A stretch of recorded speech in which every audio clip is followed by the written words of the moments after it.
Boa noite. Vamos entrando. Meus caros alunos, outros que não tive ainda a oportunidade de ser professor, mas desde já agradeço a presença de todos.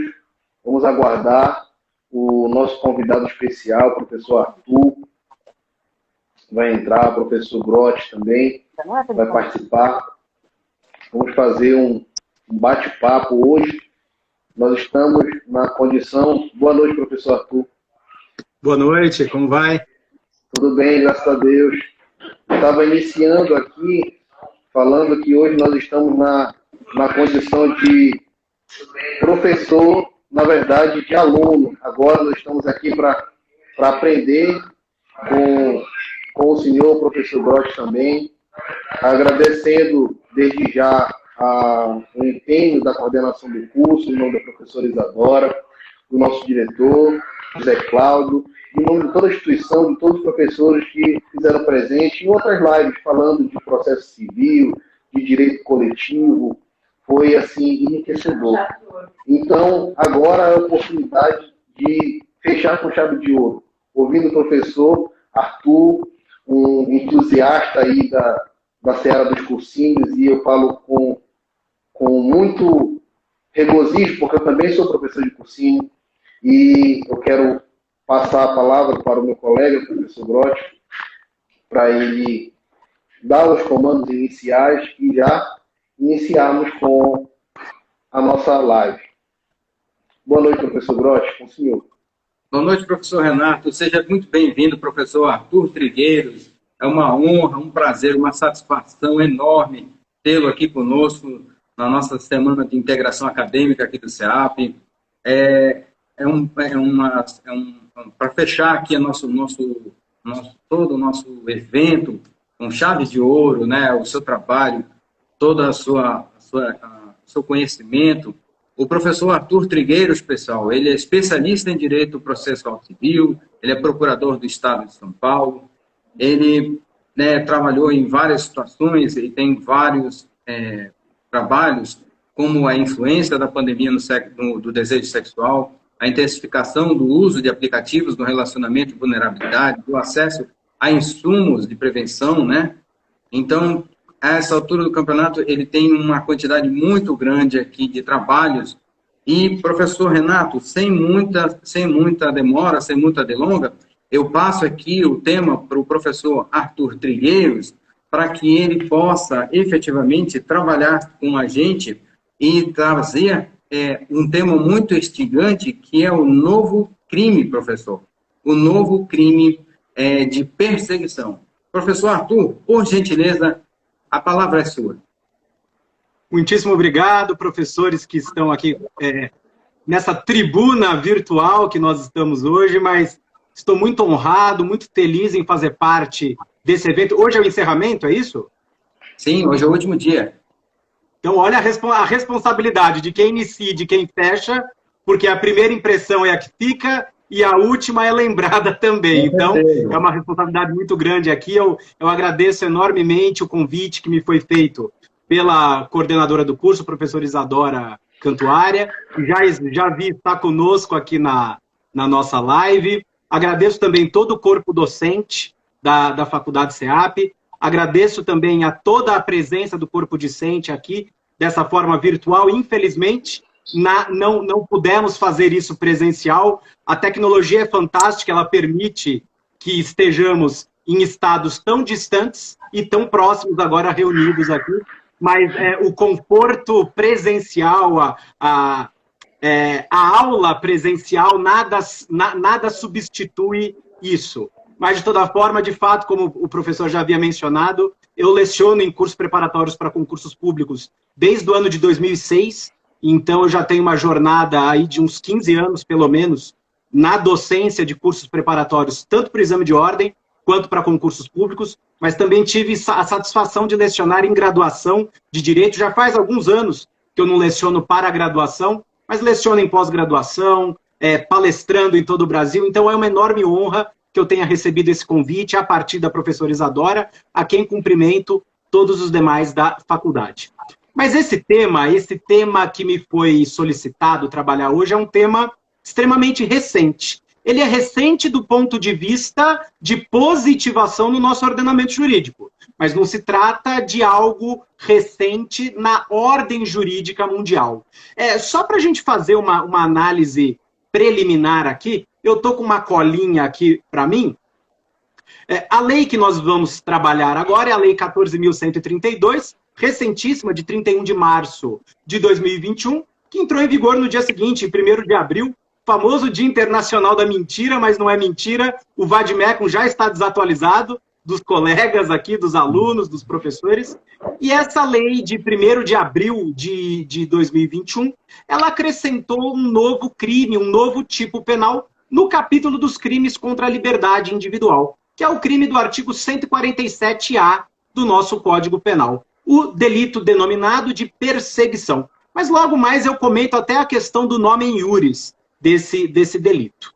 A ementa dessa lei 14.132, ela diz mais ou menos o seguinte: acrescenta o artigo 147-A ao Código Penal para prever o crime de perseguição e revoga o artigo 65 da Lei das Contravenções Penais. Então essa é a ementa da Lei 14.132, que introduziu, repito, ao Código Penal o artigo 147-A.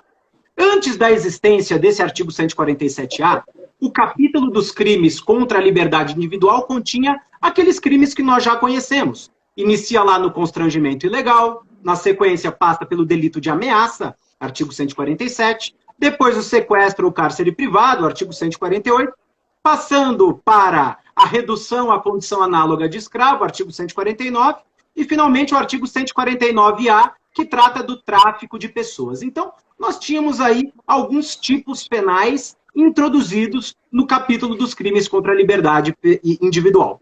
E o legislador entendeu por bem ampliar esse capítulo com mais um artigo. E me parece que foi proposital o artigo 147-A. Por quê? Porque o artigo 147 trata do delito de ameaça. E a perseguição, nós vamos ver, o delito de perseguição, ele tem muito de ameaça. A questão da intimidação da vítima. Daí o legislador ter optado por incluir especificamente no artigo 147, na sua letra A. Tem um contexto por trás dessa escolha legislativa, desse delito do artigo 147-A. Mas a questão que se coloca no primeiro momento é a seguinte: antes da Lei 14.132, de 31 de março de 2021, havia no Brasil alguma forma de tratar no direito penal dessa perseguição, aquela expressão em inglês, stalking? E, de forma tímida, nós podemos até dizer que sim, não se trata de uma novidade. A novidade é a tipificação penal, sim. No entanto, nós já tínhamos, de forma tímida, de forma diminuta, a questão do stalking ou da perseguição tratada em alguns artigos da Lei das Contravenções Penais, da LCP.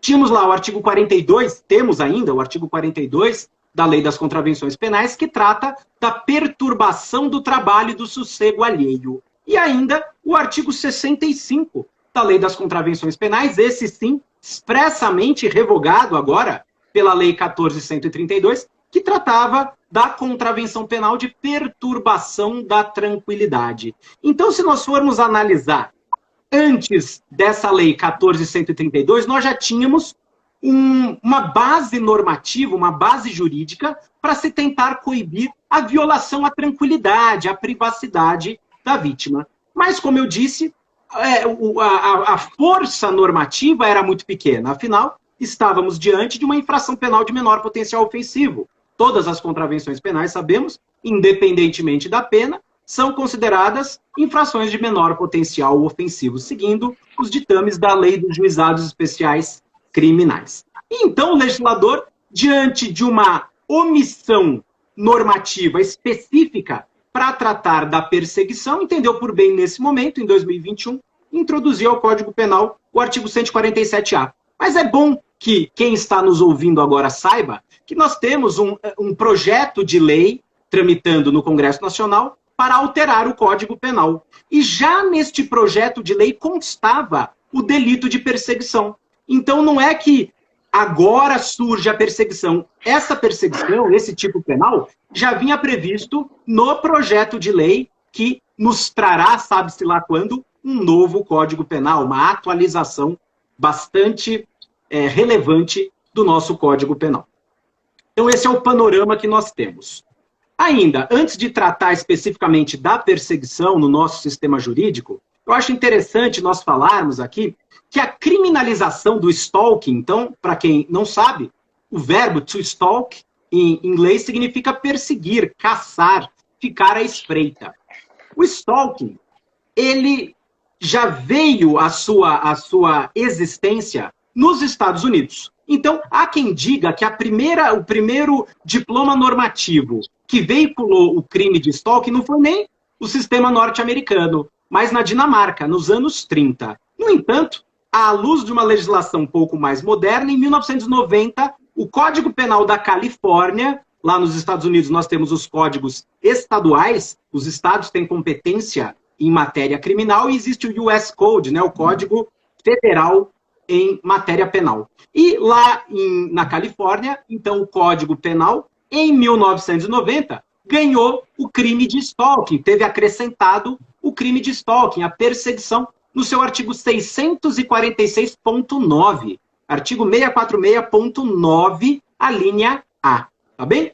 Então essa foi a origem. E também é interessante que os nossos alunos saibam que a criminalização do stalking nos Estados Unidos ela foi detonada em virtude do assassinato de uma atriz. Então houve o assassinato de uma atriz, Rebecca Schaeffer, por um ídolo, por um fã, perdão, uma questão então de idolatria gerou por parte do perseguidor a morte, o assassinato de Rebecca Schaeffer. Então, mais uma vez aquela ideia de um direito penal simbólico, veio o legislador norte-americano e com a morte de Rebecca Schaeffer acabou introduzindo no Código Penal californiano o artigo 646.9, dispondo do delito de stalking. Nessa oportunidade, a ratio da criação do stalking é aquilo que a doutrina denomina de stalking de idolatria. É aquele stalking, aquela perseguição praticada por fãs em relação a artistas, a atrizes, atores, políticos. É o denominado stalking de idolatria. Então essa é a origem um pouco mais próxima que nós temos da criminalização do stalking no nosso cenário internacional. E isso veio sendo repetido em diversos outros países da União Europeia. Portugal, em 2015, criminalizou o stalking. Alemanha, Espanha. Então, temos a criminalização do stalking já em diversos outros ordenamentos jurídicos. E o Brasil demorou um pouquinho, mas chegou agora em 2021 com a criminalização dessa figura da perseguição. Até interessante nós falarmos aqui que, originalmente, o nome jurídico dado para esse delito de perseguição foi de perseguição obsessiva. Então, originalmente, a ideia é que o nome iuris fosse perseguição obsessiva. Mas não foi aprovado esse nome lá no Congresso Nacional. Sabe por quê? Porque isso poderia trazer reflexos no processo penal. Quando a gente fala de obsessão, isso tem relação com psicologia, psiquiatria, e poderia haver questionamento sobre o próprio nome jurídico do crime. Será que somente a perseguição obsessiva é que iria caracterizar o delito? Seria necessário, então, no caso concreto, a constatação de que o perseguidor tinha uma obsessão, e obsessão aqui na acepção técnica da psicologia, e não do direito. Daí, houve uma movimentação dos juristas no Brasil, notadamente da AMB, Associação dos Magistrados do Brasil, que acabou oficiando para o Congresso Nacional, então sugerindo a eliminação da expressão obsessiva.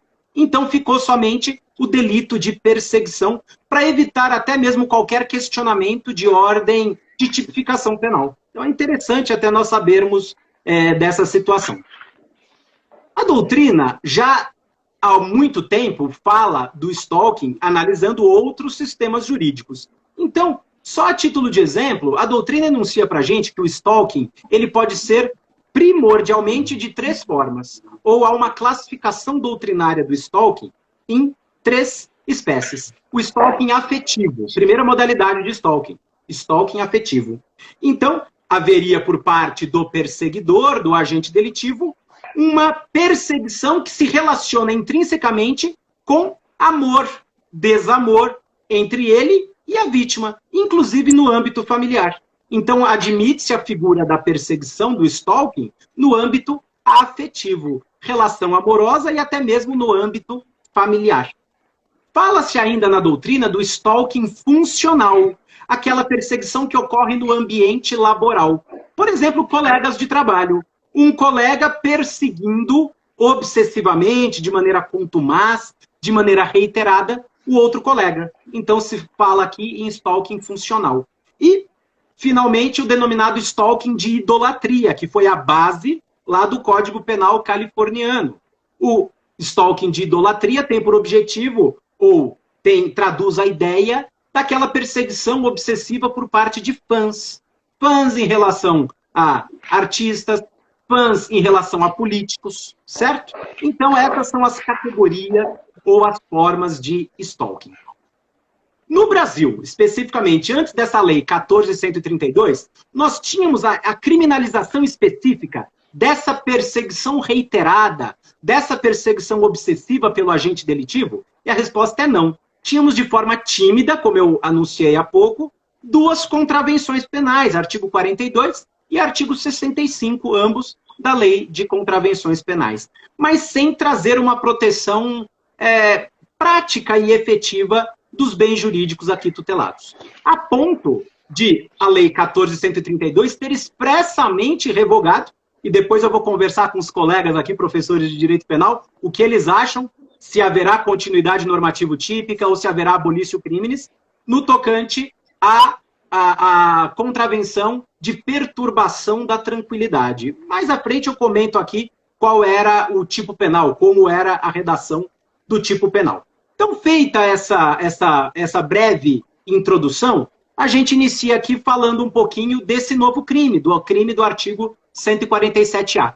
E aqui me permitam somente fazer a leitura do caput do artigo 147A. Diz o seguinte: temos um único verbo núcleo: perseguir alguém reiteradamente por qualquer meio, ameaçando-lhe a integridade física ou psicológica, restringindo-lhe a capacidade de locomoção ou, de qualquer forma, invadindo ou perturbando sua esfera de liberdade ou de privacidade. Para essa infração penal, para esse crime, a pena é de reclusão de 6 meses a 2 anos e multa. E aqui, para nós que lecionamos direito penal, já nos chama a atenção a espécie de pena privativa de liberdade cominada. Não é nada comum para um crime com pena privativa de liberdade máxima de 2 anos ter como pena privativa de liberdade a reclusão. Nós sabemos que a reclusão é a espécie de pena privativa de liberdade mais drástica de todas. Afinal, ela admite que o regime inicial de cumprimento de pena possa ser o fechado. Também o semiaberto ou aberto, mas admite-se o regime inicial fechado. E aqui, o legislador, embora tenha criado uma infração penal de menor potencial ofensivo, que se submete, regra geral, aos ditames da Lei 9.099, ele optou por colocar uma pena de reclusão. Não sei se, talvez num caráter simbólico, mas para demonstrar para os jurisdicionados, para as pessoas, que o legislador está preocupado com esse tipo de comportamento criminoso. Reclusão de 6 meses a 2 anos e multa. Essa, então, é a pena cominada aqui para o delito do artigo 147A. Então, vejam, num primeiro momento, quando a gente faz a leitura desse artigo 147A, pode nos vir à mente o seguinte: direito penal simbólico. Por que direito penal simbólico? Uma pena máxima de 2 anos de reclusão, salvo alguns requisitos subjetivos desfavoráveis para o agente delitivo, ele não vai cumprir pena. Sejamos honestos, nós aqui, professores de direito penal. Pena de reclusão de 6 meses a 2 anos, ainda que o magistrado aplique pena máxima de 2 anos de reclusão, o regime aberto certamente, haveria substituição da pena privativa de liberdade por restritiva de direitos, ok? Muito provavelmente haveria a substituição da PPL pela PRD. Ainda, se não houvesse substituição, caberia em tese o SURSI, artigo 77 do Código Penal. Antes mesmo da deflagração da ação penal, caberiam os institutos despenalizadores da Lei 9.099, todos eles, na teoria, transação penal, artigo 76 da Lei 9.099, caberia, nós vamos ver, por se tratar de um crime de ação penal pública condicionada à representação, a composição civil dos danos geraria renúncia ao direito de representação, caberia, em virtude da pena mínima não ser superior a 1 ano, o sursi processual do artigo 89 da Lei 9.099. Então, todos os institutos despenalizadores, do ponto de vista teórico, se aplicam aqui para o delito de perseguição. Isso para evitar a propositura da ação penal. Se a ação penal for proposta, o MP oferecer aí uma denúncia, após a representação da vítima, ainda será admissível o sursi processual, a apresentação de uma proposta de suspensão condicional do processo. Caso não haja suspensão condicional do processo e seja instaurada a ação penal contra o perseguidor, no final, ainda que a pena máxima, repito, seja aplicada de 2 anos de reclusão, seria cabível a pena restritiva de direitos, como substituição da pena privativa de liberdade, ou, não cabendo pena restritiva, caberia o sursi do artigo 77. Eu ainda esqueci de me falar aqui, acordo de não persecução penal. Também seria admissível o acordo de não persecução penal para o delito de perseguição, exceto se tratar de vítima mulher no ambiente doméstico familiar, porque aí o artigo 28A do CPP não permite a aplicação do acordo de não persecução. Significa dizer o seguinte, que do ponto de vista prático, a aplicabilidade desse artigo 147A é questionável. Do ponto de vista jurídico, loas ao Congresso Nacional. Ótimo. Havia um vazio legislativo, não tínhamos uma infração penal que fosse capaz de fazer frente à proteção dos bens jurídicos tutelados, mas do ponto de vista prático, nós temos N possibilidades que vão se colocar a favor do agente delitivo para que ele não se submeta ao ius puniendi estatal. Então, eu considero, do ponto de vista prático, sim, um direito penal simbólico, a materialização do direito penal simbólico, esse crime do artigo 147A. Mas, do ponto de vista teórico, acho fantástica e rendo minhas homenagens ao legislador aqui por ter inserido mais um delito que protege especialmente quem? A mulher. A mulher. A bem da verdade é que o stalking, a perseguição, tem como alvo primordial a mulher. O Brasil ele vem sendo pródigo na produção legislativa para a proteção de grupos. Então temos o ECA, certo? Temos o Estatuto da Criança e do Adolescente, protegendo grupos específicos vulneráveis, crianças e adolescentes. Tivemos o Código de Defesa do Consumidor, protegendo o grupo vulnerável, o consumidor. Temos também o Estatuto do Idoso, protegendo o grupo vulnerável dos idosos. Temos a Lei Maria da Penha, Lei de Violência Doméstica e Familiar contra a Mulher, protegendo, novamente, a mulher. Mais um grupo que, no dia a dia, infelizmente, se afigura como vulnerável quando vítima de crimes. Temos agora mais uma incriminação que tem como alvo maior a mulher, a proteção da mulher. Por isso que, do ponto de vista até mesmo da criminologia, acho bastante produtivo e saudável que o legislador tenha trazido mais uma forma de proteção aqui da mulher. Agora, como eu disse, do ponto de vista prático, se isso vai render um efeito, só o tempo vai nos dizer mesmo. Mas, então, vamos aqui avançar. Falei já um pouquinho sobre a ideia da criação do stalking no mundo e a origem mais próxima, 1990, nos Estados Unidos, Código Penal da Califórnia. E eu vou trazer aqui para os colegas uma definição de stalking, uma definição de perseguição. E aqui, na atualidade, eu entendo que um dos maiores professores e autores de direito penal informático no Brasil é o professor Spencer Siddle. ele tem lá os crimes, o manual de direito penal informático. Então, é maravilhoso, se eu não me engano, é pela editora Juspodium. Então, ele já há muito tempo trata de delitos praticados por meios informáticos, inclusive do stalking e do cyberstalking. E o professor Spencer diz o seguinte, que o stalking é a conduta de importunação caracterizado pela insistência, pela impertinência, pela habitualidade, desenvolvido por qualquer meio de contato, vigilância, perseguição ou assédio. Vejam, o professor Spencer já denominava e já trazia essa conceituação de stalking ou de perseguição muito tempo atrás, antes da criação do artigo 147A, que nós estamos falando agora. E o professor Kleber Masson, já tive também o prazer de lecionar muitos anos com o professor Kleber Masson, ele diz que o stalking nada mais é do que uma perseguição contumaz. Ele denomina o stalking de assédio por intrusão. Bastante interessante essa denominação de assédio por intrusão. Porque o perseguidor, na verdade, o stalker, é um intruso. Ele está se imiscuindo, se intrometendo na vida privada da vítima. Esse, então, é o objetivo maior do stalker, do perseguidor. Se enfronhar, se imiscuir, se intrometer na vida da vítima, causando-lhe uma série de dissabores. E é isso que nós vamos falar aqui ao longo da nossa exposição. Vamos avançar aqui. Vamos começar agora, não tem como nós fugirmos, da gente fazer uma divisão do crime do artigo 147A, como toda a doutrina faz. Objeto jurídico, tipo objetivo, consumação e tentativa, sujeitos do crime. E aí nós vamos trocando nossas figurinhas aqui com os professores de direito penal. Bom, começando com a objetividade jurídica, com o bem jurídico penalmente tutelado. O artigo 147A, ele se posiciona no capítulo dos crimes contra a liberdade pessoal, contra a liberdade individual. Então, a própria rubrica do capítulo em que inserido o artigo 147A vai nos fornecer, vai nos trazer o bem jurídico tutelado por esse novo crime, que é a liberdade individual.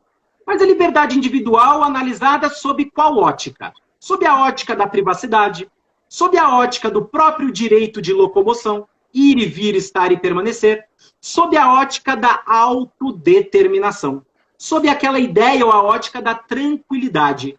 O que é que o delito de ameaça, por exemplo, do artigo 147, ele tutela? Ele tutela o bem-estar da vítima, ele tutela a tranquilidade da vítima, que quando se vê ameaçada, fica perturbada, fica receosa de levar a sua vida de forma cotidiana. O mesmo acontece aqui no crime de perseguição ou no crime de stalking. Viola-se da vítima a sua liberdade individual, a sua autodeterminação, a sua tranquilidade de ir, vir, estar e permanecer em qualquer local. E, sobretudo, a sua privacidade. A Constituição Federal consagra a vida privada, a privacidade, como um direito fundamental, previsto no artigo 5º. Então, é isso que nós temos por objetividade jurídica no delito do artigo 147. E vamos agora dar uma de Frankenstein aqui, vamos repartir o tipo penal. Vamos analisar aqui o tipo objetivo. Começando pelo verbo núcleo do tipo. O verbo núcleo do tipo é um só. Temos, então, um crime com um único núcleo, um único verbo, que é perseguir. Perseguir. O agente delitivo, o perseguidor ou o stalker, irá, então, perseguir a vítima, ficar no encalço da vítima, atrapalhar a vida privada da vítima. O tipo penal fala perseguir em. E vejam como a lei ela não contém palavras inúteis. Perseguir ao sujeito passivo necessariamente tem que ser um ser humano. Não há perseguição, por exemplo, de uma pessoa jurídica. Inviável nós pensarmos em stalking contra uma pessoa jurídica. Ah, um consumidor se sentiu lesado por ter comprado um produto na internet e começa a perseguir, vai no perfil da loja, escreve um monte de coisa, pratica um sem número de condutas que vão colocar em xeque a idoneidade daquela loja. Isso seria stalking? Jamais. Jamais, porque o tipo penal é claro. ele fala em perseguir, e alguém, evidentemente, é pessoa. A pessoa humana, a sua liberdade. Outro ponto é que essa perseguição, ela deve visar a pessoa determinada. Perseguir alguém pressupõe que esse alguém seja uma pessoa individualizada ou um grupo individualizado.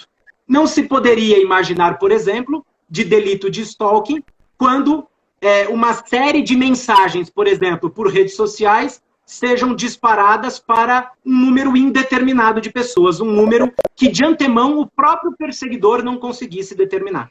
Portanto, a expressão alguém alude a pessoa humana e ainda pessoa ou pessoas determinadas. Tá bem? Tá travando, né? Eu tô vendo aqui bastante gente falando que tá travando. Tá travando, professor? Para mim tá normal, professor. Para mim tá normal. Tá normal? Pode prosseguir. O outro professor tá travado para mim aqui. Também, né? Bom, então tá bom, né? Mas vamos continuar aqui. Outro ponto fundamental para a gente conhecer o tipo penal de stalking. A expressão a elementar reiteradamente. Reiteradamente. Então, o tipo penal fala perseguir alguém reiteradamente. Doutrina, os autores aqui de direito penal, vem dizendo de maneira bastante corriqueira e rotineira que se trata de um crime habitual. O crime do artigo 147-A, para quem eu já li de avançados na internet, por exemplo, estão sustentando que o delito é habitual. O que significa dizer que não existe o crime de perseguição que se materialize em um único ato. Um único ato seria fato atípico. Seria fundamental, então, que o agente delitivo perseguisse a vítima de forma reiterada, de forma contumaz, não se admitindo, portanto, aquela perseguição em ato único.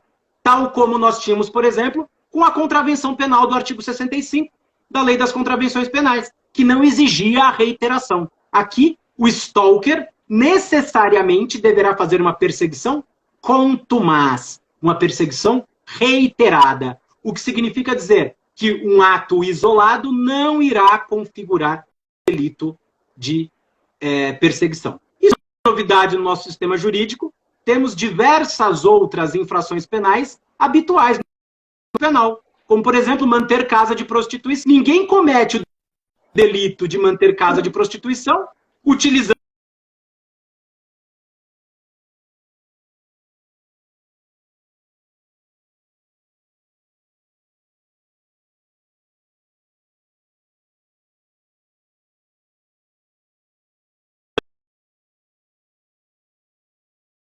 aplica a mesma coisa para o crime de perseguição. Uma infração habitual, uma infração que pressupõe, no próprio tipo penal, a reiteração de comportamento, sob pena de atipicidade do fato. Certo? Uma questão que se coloca aqui, professores, é a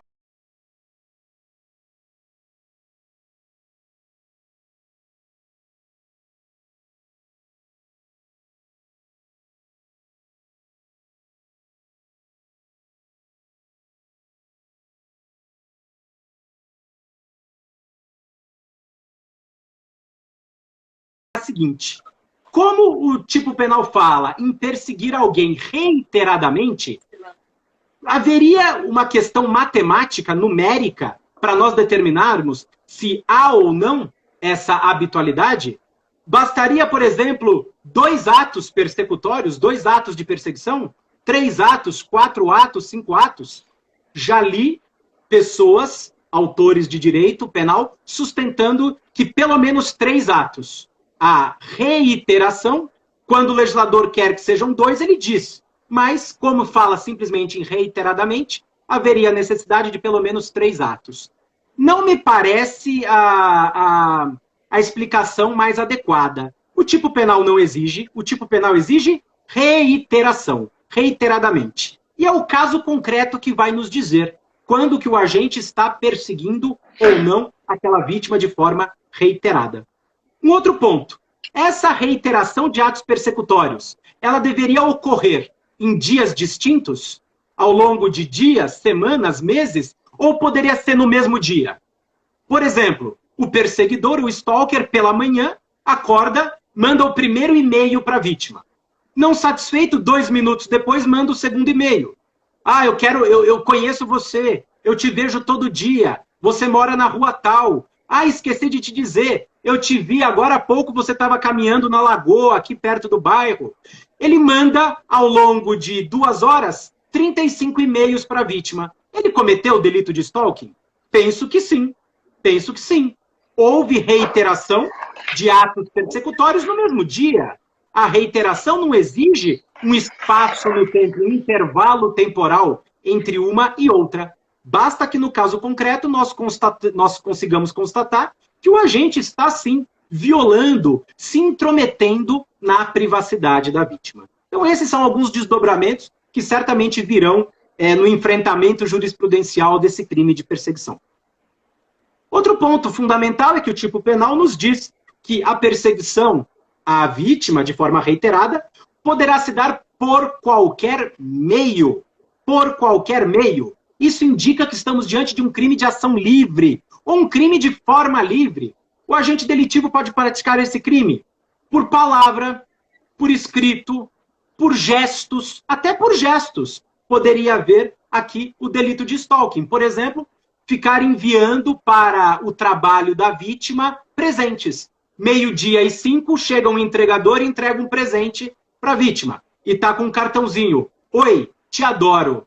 Dali 5 minutos, outro presentinho com outro cartão. Nossa, você está muito linda com esse cachecol azul. Dali mais 5 minutos, manda um outro presente. Esses gestos denotam atos de perseguição, atos de intimidação à esfera de individualidade da vítima. Quando o legislador também fala essa expressão por qualquer meio, ele quer dizer meio presencial, meio físico ou meio virtual. A forma mais usual de stalking, ainda mais na atualidade, se dá pela internet, pela rede mundial de computadores. O que abre margem, o que dá margem, é aquilo que a doutrina denomina de cyberstalking. O stalking, a perseguição, realizada por meios informáticos, por dispositivos informáticos. Por exemplo, WhatsApp, Telegram e outros aplicativos de comunicação, ou mesmo redes sociais, Facebook, Twitter, o próprio Instagram, que nós estamos utilizando aqui agora, seriam meios hábeis à veiculação, ao cometimento, funcionando como instrumentos da prática do delito de stalking. Agora, como é que esse stalking, como é que essa perseguição reiterada à vítima por qualquer meio, ela vai se materializar?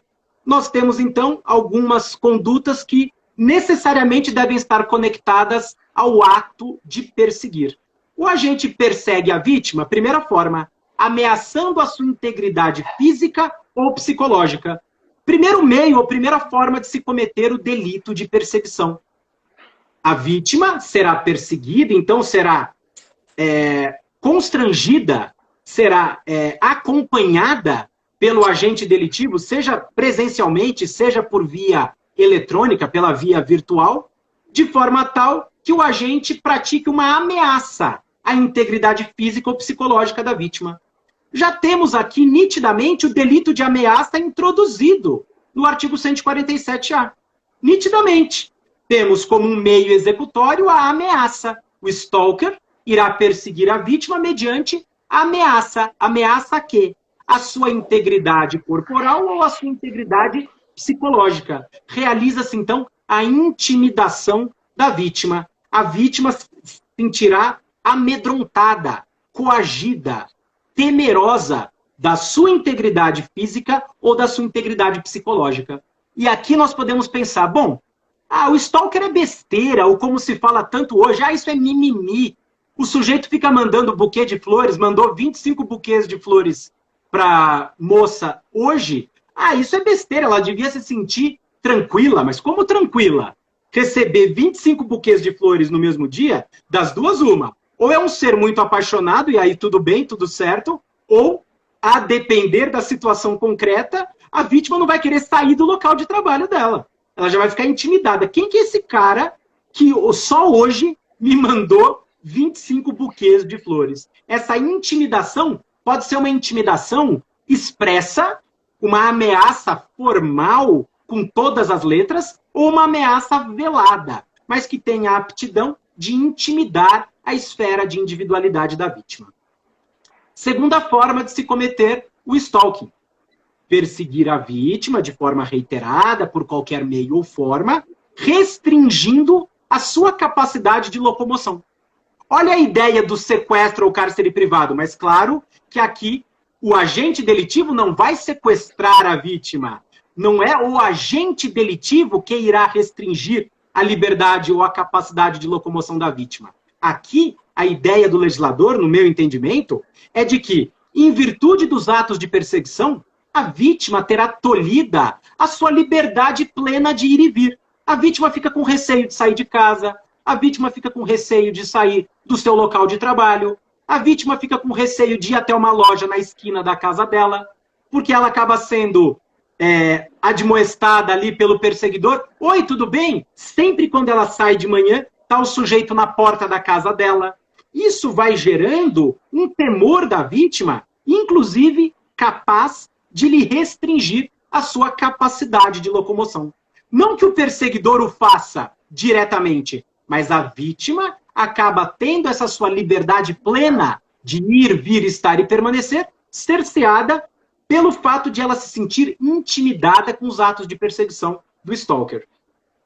E a última forma de se cometer aqui o delito de perseguição é de o agente, de qualquer forma, invadir ou perturbar a esfera de privacidade da vítima. Então nós temos uma fórmula final aqui do tipo penal mais abrangente e que, de maneira geral, bem retrata a ideia do stalking. O que é que o stalker faz? O que o perseguidor faz?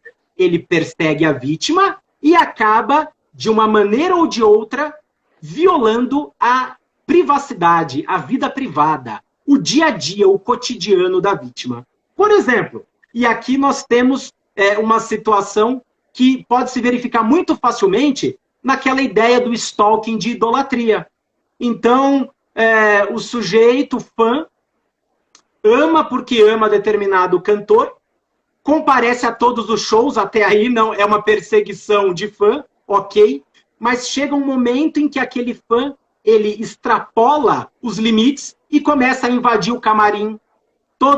Todo show invade o camarim, descobre o endereço da vítima, pega um drone, coloca na frente da casa do artista e fica sobrevoando com o drone na piscina. Então o artista está tendo o quê? A sua privacidade, a sua intimidade invadida por um perseguidor.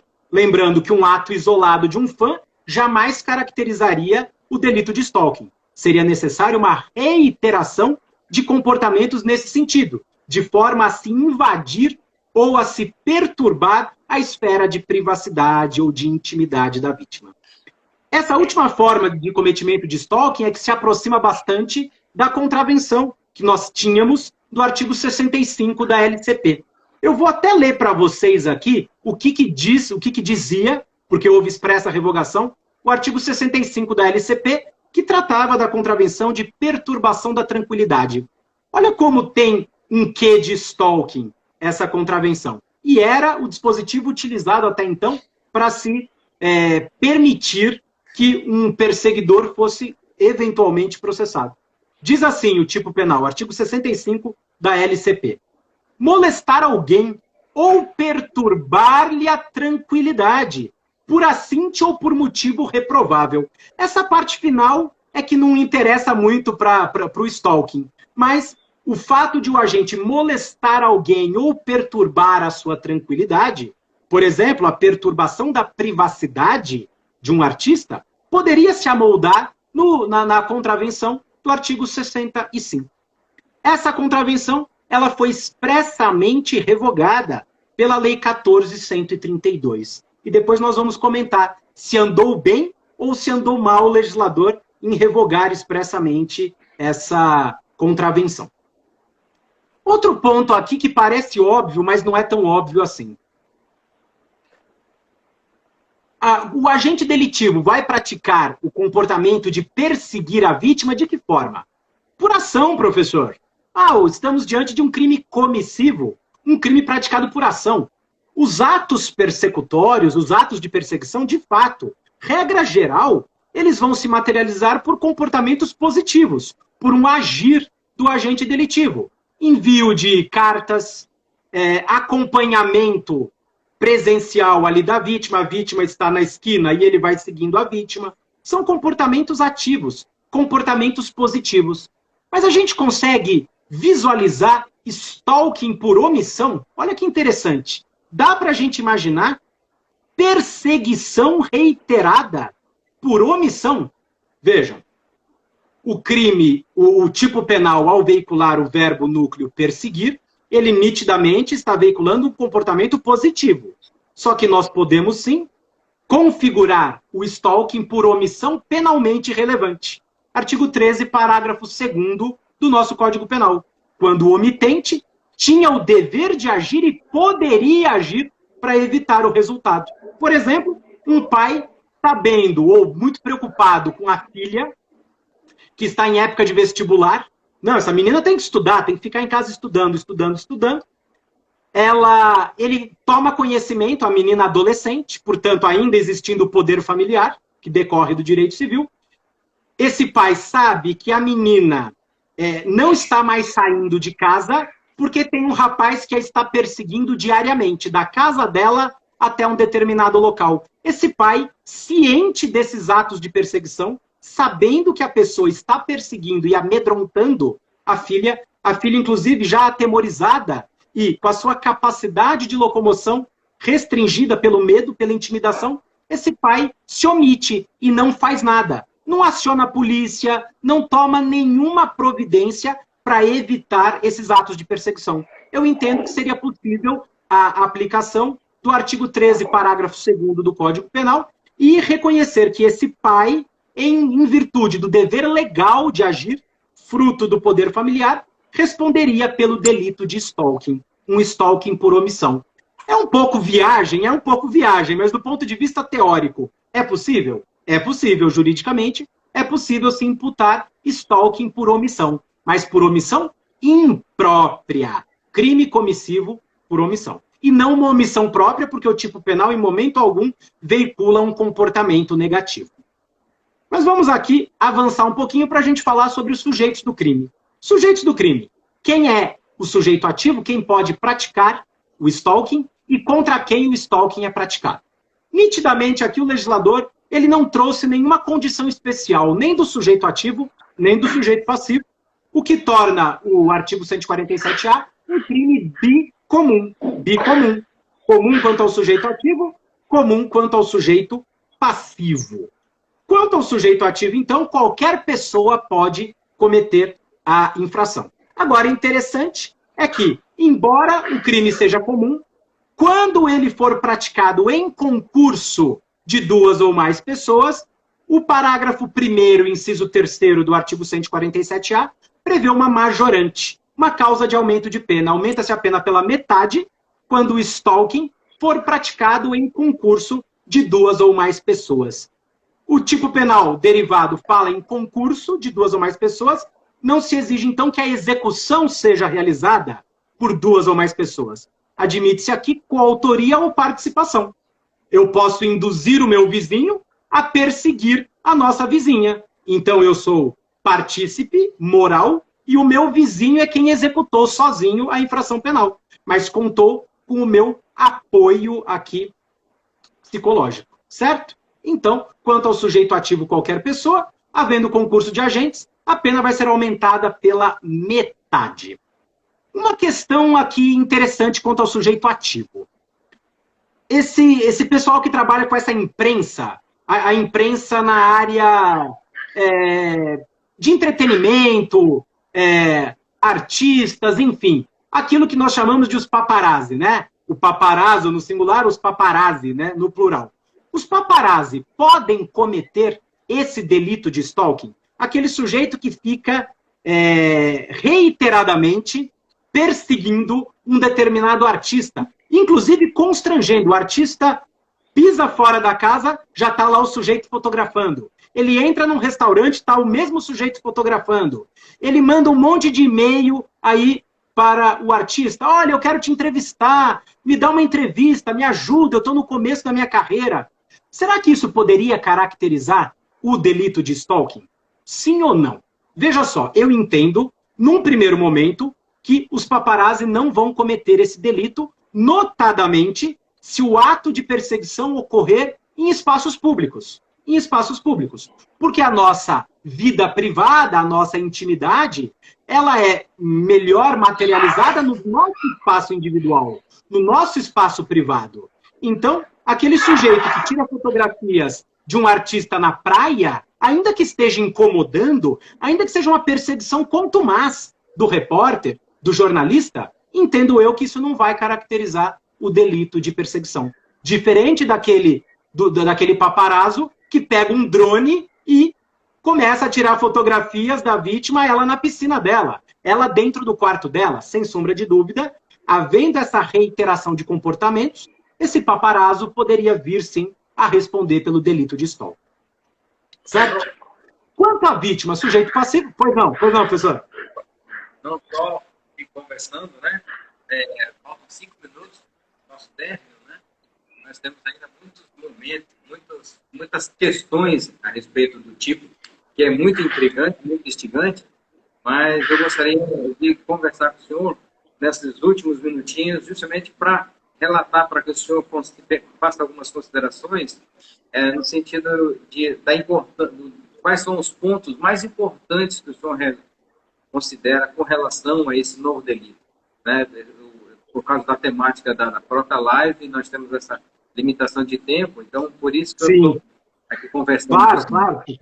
A gente se empolga, né? Professor que não gosta de falar, não é professor. Eu falo por mim, né? Eu estou curtindo demais aqui, tanto é que eu me perdi até no tempo, que os meninos aqui que estão me orientando. Olha, professor, o senhor tem que conversar com o professor Arthur. Eu falei, mas ele não vai falar sobre tudo. Eu falei, não, mas chame ele. Nem daria tempo mesmo. Estou tentando fazer um grande resumo aqui. Os pontos que me parecem mais relevantes dessa nova incriminação.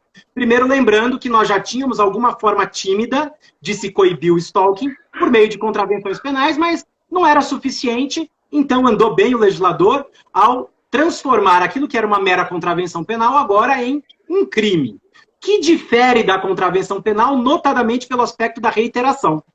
A contravenção penal de perturbação da tranquilidade, embora alguns doutrinadores dissessem que era uma contravenção habitual, isso era minoritário. Entendia-se que um único ato de perturbação da tranquilidade já seria suficiente para caracterizar a contravenção. Agora, o legislador ele trouxe um obstáculo à própria tipificação penal, que é a reiteração.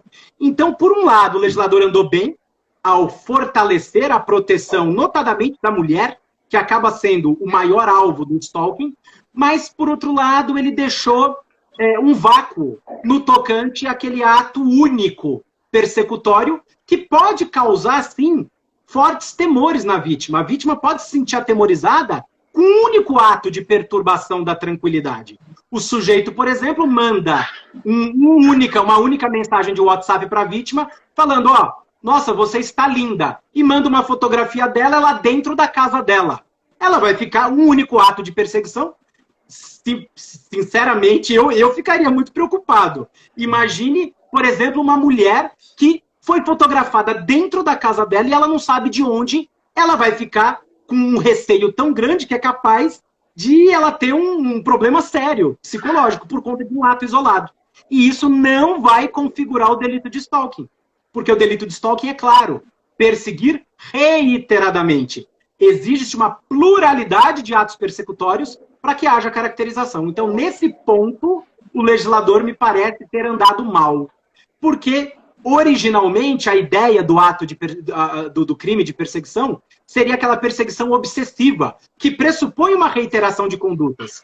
Tiraram o obsessiva da lei, mas, por outro lado, manteve-se a elementar reiteradamente. E isso acaba sendo um problema sério para a caracterização do tipo penal. Mas, no geral, eu acho que o legislador ele foi feliz nessa nova incriminação, e, inclusive, entendo que, no tocante à revogação do artigo 65 da Lei das Contravenções Penais, terá havido, não sei se os colegas professores de penal concordam, terá havido abolício criminis com ato único de perseguição, porque a perturbação da tranquilidade não exigia reiteração. Com a revogação do artigo 65, nós não tivemos continuidade normativo típica de ato persecutório único, mas de atos persecutórios reiterados. Haverá continuidade normativo típica se o sujeito, antes de 1º de abril de 2021, tivesse praticado reiteradamente atos de perturbação da tranquilidade. Ainda que hoje tenha havido a revogação formal do artigo 65, teria havido a continuidade normativo típica pelo artigo 147-A, desde que a conduta perpetrada pelo agente fosse uma conduta reiterada. Então, me parece que vai ser a interpretação a ser dada pela jurisprudência. Professor Arthur, a respeito desse novo tema que nós estamos a tratar no dia de hoje, o que eu vejo de um avanço por parte do legislador é que antes o que acontecia? A mulher, sobretudo a mulher, no final de um relacionamento, quando era perseguida pelo seu ex-companheiro, procurava a delegacia de polícia. E, na narrativa, não era crime o que o ex-marido estava a fazer com ela, mas ela se sentia amedrontada. E aí, o delegado de polícia, o Ministério Público, o juiz ficavam naquela zona cinzenta de querer adaptar um tipo penal específico. O que acontece? Acontecia antes de 1º de abril. A mulher solicitava, requeria essa medida protetiva, o delegado de polícia representava, o juiz deferia. E o que funcionava na prática? Os autos aqui no estado do Amapá, e o professor Grotti sabe melhor do que eu, correm autos apartados, concessão de medida protetiva e processo original, processo do crime, enfim. O que ocorria é que não existia uma denúncia por parte do Ministério Público. Ficava tão somente na medida protetiva. E agora, quando nós temos uma legislação em que garante a medida protetiva para a mulher e uma eventual denúncia para o suposto perseguidor, isso é de extrema valia. E essa zona cinzenta do artigo 65 da Lei de Contravenções Penais é, assim, um erro por parte do legislador, porque quando é uma conduta única, o fato se torna atípico. E aí voltamos para a estaca zero. Medida protetiva, mais 30 dias, prorroga ou não prorroga, e acaba. E isso fica sendo costumável na vida da mulher perseguida. Um outro ponto, antes de finalizar, eu queria destacar, é que esse delito, ele visa tão somente proteger algo pior. A perseguição pela perseguição é indigesta, é horrível para a vítima, mas pior é o homicídio, pior é a pornografia de vingança. O pior é o artigo 154-A, incluído pela Lei Carolina Dickmann. Então, a ideia do legislador, por tratar de crime formal, é falar, epa, gente, você vai até aqui já estou te punindo. E aí nós vamos para aquele nosso paralelo do intercrimes, onde o agente cogita, começa a executar, na sua preparação para, quem sabe, o homicídio, já está configurado o delito de perseguição. Então, nesse aspecto, eu entendo que o legislador acertou aonde normalmente aconteceria, naquela preparação pré-feminicídio, que a gente sabe que o homem vai até o trabalho, persegue, até que ele efetivamente ceifa a vida da vítima, só que aí nós já teríamos um obstáculo trazido pelo próprio Estado, seja uma medida protetiva, uma prisão preventiva, que é possível caso seja esse crime, apesar de ser uma pena considerada como crime anão, não superior a 2 anos, podendo receber medidas protetivas despenalizadoras do artigo 89, 76, etc. Mas, se a vítima for a mulher, e aí nós temos um plus, é necessário sinalizar que é possível a decretação de prisão preventiva, ainda que esse crime não tenha pena superior a 4 anos. Com certeza, professor. Até isso que o senhor está mencionando é tão verdade que dentro das causas de aumento de pena, aqui do 147-A, nós temos, quando o crime for praticado contra a mulher por razões da condição do sexo feminino, invocando aquela fórmula do parágrafo 2º-A do artigo 121 do Código Penal. Ou seja, havendo violência doméstica ou familiar contra a mulher, ou por razões de misoginia, discriminação ou preconceito à condição de mulher, sendo, portanto, uma mulher naquele contexto da violência doméstica, nós vamos aplicar perfeitamente a Lei Maria da Penha, com todos os seus instrumentos protetivos, notadamente os artigos 19, 20, 22, que são as medidas protetivas, e a possibilidade de decretação de prisão preventiva pelo descumprimento da própria medida protetiva. Nesse particular, andou bem o legislador mesmo. Por quê? Porque pode-se, eventualmente, evitar um mal maior. O sujeito, o ex-marido, ou aquele namorado que não se conforma com o fim do namoro, começa a perseguir a menina, ele não suporta, ele começa a atemorizar a menina, e isso vai num crescendo até, eventualmente, o cometimento de um feminicídio. Então, é mais uma barreira que o legislador cria e tenta criar mais um degrau nessa escalada medonha que é a escalada da prática dos delitos contra a mulher. Então, nesses encontros que vocês tiveram aí na Faculdade SEAP, com a professora, por exemplo, Alice Bianchini, que para mim é uma das maiores especialistas hoje em violência contra a mulher e no direito da mulher. Ela bem sabe, e acredito que ela esteja aplaudindo esse artigo 147-A do Código Penal, porque ele é mais um instrumento de proteção da mulher vítima de violência doméstica. E a perseguição contra a mulher vai se configurar como uma forma de violência psicológica, lá da Lei Maria da Penha, do artigo 7º, inciso 2º. O ato de perseguição contumaz da mulher está lá já na Lei Maria da Penha, que é de 2006. Perseguição contumaz é uma das formas de violência psicológica. Então, não tenho dúvida que se uma mulher for vítima desse novo crime de perseguição e estivermos naquele ambiente da violência doméstica ou familiar contra a mulher, vamos aplicar todo o sistema, todo esse microsistema protetivo que nós temos com a Lei Maria da Penha. Então, nesse ponto, andou bem o legislador, com certeza. Professor Arthur, é uma satisfação enorme ouvi-lo aqui e tê-lo na nossa instituição, na nossa IES. Professor Renato, muito obrigado pelas suas colaborações, pelas suas intervenções.